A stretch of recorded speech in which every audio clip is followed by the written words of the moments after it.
Жаңы турмушка чыккан келин кайнада кайненеси менен чогуу жашайт. Келин бир күнү жемиштен компот жасайт. Муну көргөн кайненеси чынындагы компоттон тамшаны ичип, "Даамдуу болуптур кызым" деп мактайт.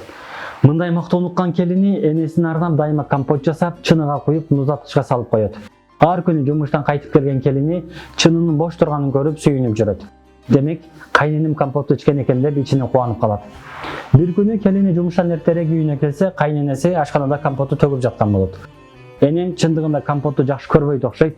Болбосо мындай кылмак эмес. Балким мен күн сайын кайненеме деп жасап жаткан компоттун баарын төгүп жаткандыр деп күмө санап калат. Ал ошол күндөн баштап компот даярдабай, ал турбай энесинин тымыгын жеп көрө баштайт. Энеси чыны жууп жатып шалдыратса, энемдин мага көрсөткөн кыры деп ойлойт. Энеси борон катуу экен десе, мага үйдү тазалабапсың дегени деп ойлойт. Бир күнү жолдошу: "Апам экөөңөрдүн ортоңор эмне болду? Апамдын айтуусунда мурда сен апама компот даярдап берчү экенсиң. Азыр даярдап бербей калыптырсың" деп сурайт.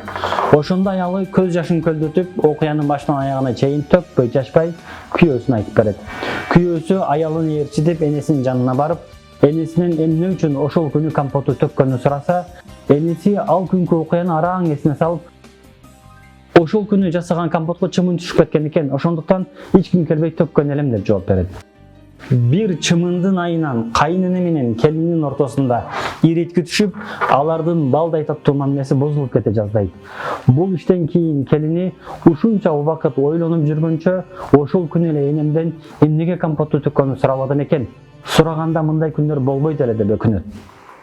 Коён тоого таарыныптыр, бирок тоонун кабары жок болбой, адамдык мамиледе арада түшүнбөстүк болсо, адептин чегинен чыкпай, маселени талкуулап, түшүнбөстүктү чечип алган жакшы. Болбосо, чымындай кичине жана чымындай маанисиз нерселер арабыздагы мамилеге бөлүк салып, сүйүүнү кетирип коюшу мүмкүн.